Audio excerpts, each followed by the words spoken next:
Hindenburg report is a report on Adani, which basically says that Adani's stock prices of all Adani companies are overvalued.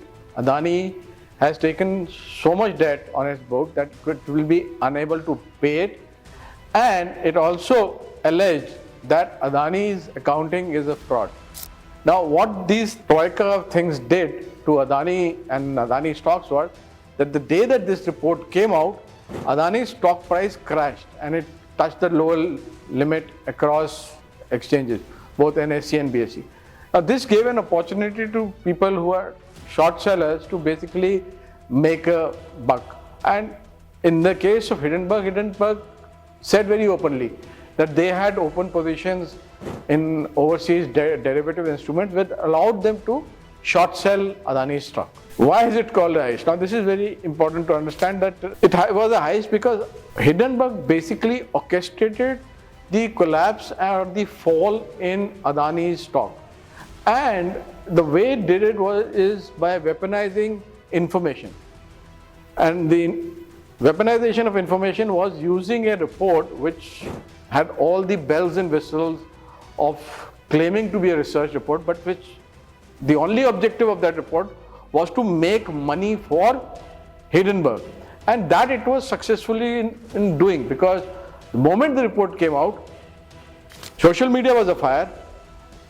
The wire agencies went berserk, assuming that whatever is said in the report is the truth, and they just repeated it ad nauseum. And what happened because of that repetition was that the market thought that there is really something terribly wrong about all the Adani companies, and the stock prices crashed by 17-20% in each of the Adani stock. Now, this is what the purpose was. So, weaponizing information, and without actually taking money out from by capturing a company, they were able to make millions of dollars. So that's why you could call it a heist. They call the report the biggest con. But the irony is that Hindenburg itself is a con. Whenever a short seller uses information to short a stock, and especially a stock which is not a single stock but a group of stocks which has weightage both in the indices and is a trader's favorite, it brings the market down. It also leads to loss of confidence in the Indian stock market and Indian companies. And the way it is being done in today's time is that there is no interface of traditional media to evaluate, understand, or even analyze the report before it is put out. The report is first released on social media and on wire services. So now the wire services and social media is not the best place to analyze, because these are reactive platforms. So they are basically an reactive platform which thrive on negative news. So anything that is negative trends. A short seller report is negative about a stock and a market. So the impact of that is much more widespread. And not only do people make money, but people lose money. And more importantly, confidence in the economy is shaken. And who is interested in shaking the confidence in the economy?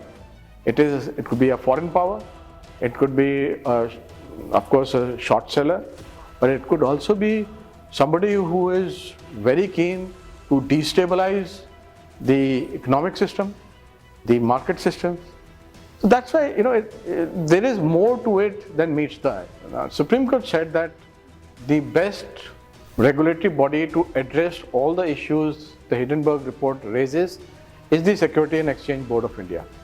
So Supreme Court basically did not see it as a legal issue. They gave the power to investigate to the regulatory body, which in this case is SEBI. Now this basically took out half the so-called con or conspiracy or in the Hindenburg report itself.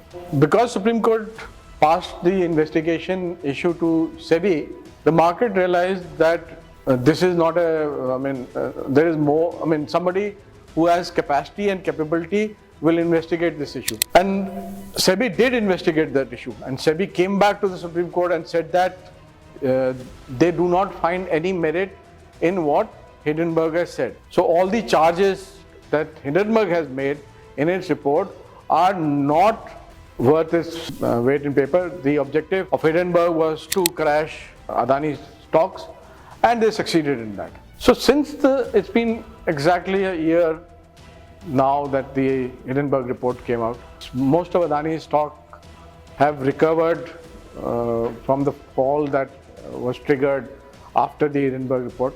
They have not completely recovered, but they did suffer initially because one of their FPOs, which was 20,000 odd crore, could not go through. They had to seek funding from private equity. They had to change certain expansion plan. But now, the minority investor or the small investors who are invested in Adani stock not completely recovered their money, but their investments are leveling up. Adani's market cap, which was around 19.23 lakh crores, had fallen to almost 7 lakh crores in February 2023. Remember, the report came out in January 24, 2023, and by late February, the stock prices had fallen to 7 lakh crores for all the group companies. Now, if you look at the combined market value, it is around 14 lakh crores now. That means that approximately 74-75% of the market cap has been recovered by Adani companies.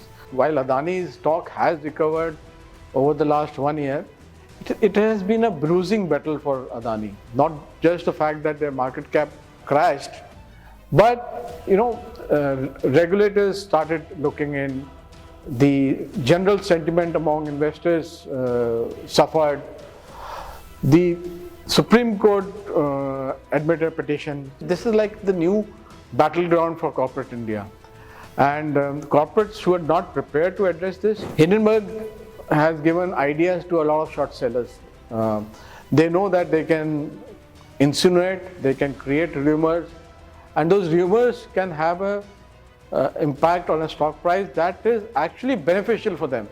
Is it fair for a short seller to basically bring down the reputation of a company for market gains? Not only corporate India, but regulators, both the markets, NSE and BSE, they all have to be ready. Even the Ministry of Finance has to be ready for this information-led weaponization that we are going to see more and more in the future.